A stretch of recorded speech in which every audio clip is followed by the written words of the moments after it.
Here we are with section 2.5, and we're going to go through the final thing that will solve every linear equation that you have. This is actually just something that is nice. So here we used to be simplifying by clearing out parentheses and combining like terms, getting them all the x's into one place. Now we're going to deal with fractions. People don't like fractions often. It just clutters it up and they're a little bit confused by it. So we're going to teach you how to get rid of them if you don't like them. So here are a couple of problems. X over 7 plus 13 over 7 equals 15 over 7 minus 2x over 7.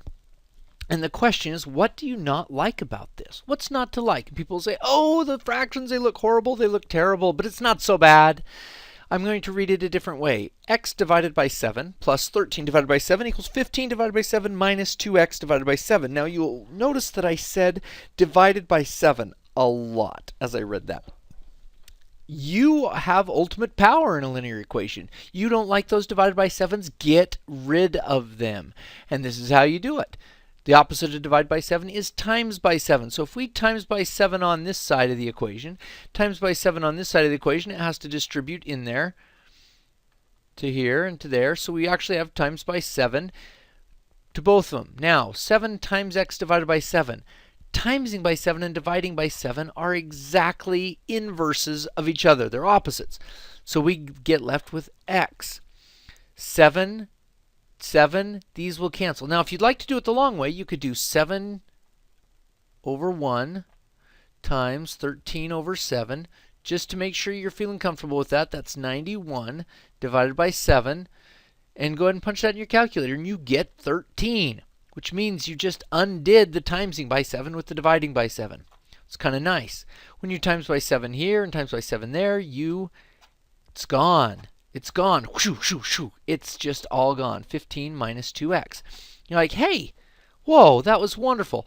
See, once you're done with parentheses, then when you get rid of those fractions, it turns into something that you're like, I know how to do this. Let's get the x's together by adding 2x to both sides, and we get 3x plus 13 equals 15. Subtract 13 and divide by 3. You get 2/3. Like, hey, from here on out, it wasn't so bad. So let's look at another one that has a bunch of fractions. Here you've got divided by 3, divided by 3, divided by 3, divided by 3. You want to get rid of it? Times by 3. And it hits every single term. Times by 3 on this left-hand side, and it distributes in, the right-hand side distributes in, and the 3's go away. I mean, you could do it the long way. 3 times 13 is 39 divided by 3, and yep, you will get it. And you're like, woohoo! We get x plus 13 equals 15 minus 2x, and you're like, wait a minute, I've seen that guy before. I know how to do it. Add 2x and subtract 13. Oh, look at that. We did that one before. There you go. So when you have all the same denominator, it's not too bad. You times by that denominator and it's gone. It undoes the whole thing. So the question is often asked then, well, what if you get an equation where you don't have all common denominators? Such as this one. What if you had 5/6 plus 1/4 equals 11/3? You're like, ooh, what goes on with that guy? If you times through by a 6, it's not going to knock that 4 out. If you times through by a 3, it's not going to knock those guys out. You times it, and it's not going to do exactly what happened up here. So I'm going to push your mind back to fractions. Let's just look at a fraction here. 2/3. That's a nice fraction. This fraction can be written in a billion different ways. It could be written as 4/6 if you times top and bottom by 2. It could be written as 6/9. It could be written as, let me see, we times by 7 and 7, 14 over 21. There are a ton of these. 10 over 15, 22 over 33 if we times by 11 and 11. All of these are just different names for that same fraction. And you can do that before we ever got an equation, before we ever had anything to do with an equals sign. You could replace 2/3 with 14/21 or 10/15 at any time. So I want you to think about this. Could we make them all the same denominator? Of course we could. And here's the little trick. you take this guy and you say, okay, what's the common denominator of all of these? Well, 6 and 4, they both go into 12. Does 3 go into 12? Yeah, just turn them all into 12s. Let's turn these guys all into 12s there. Well, we times by 2 here. Now notice we're not actually timesing by 2. We're not making 5, 6 twice as big. We're just calling it by a different name. When we times by 2 in the top and bottom, that is actually timesing by the number 1. There's a 1 right there. Times this guy by 3 and 3. Now again, we're not changing the number. We're not doing what we did up here where we times by 7 on both sides of an equation and changed all the numbers. This is the same number. Equals, and then we times by 4. So we times by this version of 1, and we get 44 twelfths. Now we have a nice, look at that, they're all the same denominator. And you remember how to do this up here? You times by 12, times by 12. Now we are actually timesing by the number 12. And so that has to be done the same on both sides of the equation. Up here, you're changing the name of the fraction, so it doesn't have to be the same for each one. But down here, you are actually timesing by 12, which makes that fraction into the number 10, that fraction into the number 3. And so we have to make sure and times the side by 12 as well. We get 44. So this is how you can do it. Get rid of the fractions in 2 steps. Convert all of them to the same denominator, and then we get, hey, look at that. We can do this one, 10x minus 3 from both sides, and you get 41. Divide both sides by 10, you get x equals 41 over 10, or we could call that 4.1 if we wanted to. Punch that into a calculator and you see what you get. Now, we're going to show you how to do this in 1 step.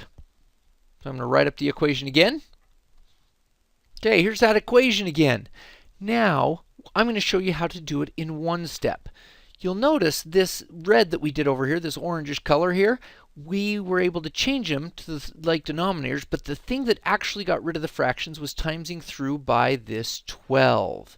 That was the key. So if you would like to do it in 1 step, you can just find the common denominator and times everything by 12. And this is kind of fascinating to see how this works. If you take now 12 times 5/6, you actually punch that in your calculator, or you could do 12 over 1, cancel. This is 2 times 5. Look at what we end up with. That's amazing. Take 12 times 1/4, and you get the number 3. Look at that. And 12 times 11 thirds, you could take 12 divided by 3 is 4 times 11, 44. So whether you would like to do it in 2 steps or just the 1 step, where you times through by the least common denominator, you will get the same thing. So 10x equals 41, and x equals 41 tenths, or 4.1. So this is how you get rid of the fractions. You use the least common denominator. That is how you get rid of them. Okay, here are a couple of examples to put in your video notebook.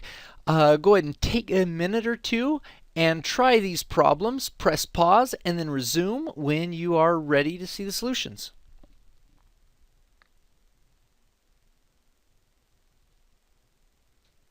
Okay, hopefully you've had the chance to give those a try. Let's shoot for this. Okay, 7 and 4. We've got to find this least common denominator. I'll do this first one in 2 steps, and then the second one I'll do in 1. Take this 7 and the 4, their least common denominator is 28. So we've got to turn everything into a 28. So this guy's going to times by 4 times by 4. 8 over 28 is that same fraction. Times by 7 times by 7 minus 21 over 28. X equals, and you're going to times by 14 here. So we got 14 over 28. Now again, we haven't actually changed any of these numbers. All we have done is made them look different so that they're very handy. And you're like, oh, hey, I could times through by 28. And many of you will do this second step very quickly. Be able to cancel out those 28s, and you're left with 8 minus 21x equals 14. Good. Then subtract 8 from both sides. And then divide by a negative 21. We get x equals, let's simplify this down, divide by 3 and divide by 3. Negative 2/7. Well done. Okay, on this second one, let's do it with just 1. Can we see what the common denominator here is? 3, that's over a 1, and a 2, that's a 6. So let's times through everything. Now, we're not just changing them here. We're doing both steps in one. We're timesing by 6. We're timesing by this least common denominator. 6 times 2/3 is 4s. 6 times 2 is 12. And 6 times 1/2 is 3. So you could do it in 2 steps like we did here, or you can do it in 1, either way. So add 3 to both sides and you get 4s equals 15. And divide both sides by 4. S equals 15 fourths. Very good. Okay, so here we have one last example will work for you. Again, we're going to follow these 3 steps. We're going to simplify. First, we're going to take care of any parentheses. So let's jump these in. Jump these in. That's 2/3 x plus 2/3 times 4 over 1. That's 8 over 3. The 2 times the 4, the 3 times the 1. Minus 5 equals 1/2 x plus 5 over 3. So we got rid of parentheses. Check. Fractions, we use the least common denominator. Now I'm going to do this one in 2 stages. If you'd like to skip a step, that's perfectly fine. But I'm going to change these all to the least common denominator.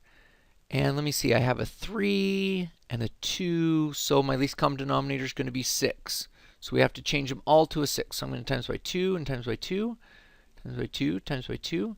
This has got to be times by 6, times by 6, times by 3, times by 3, times by 2, times by 2.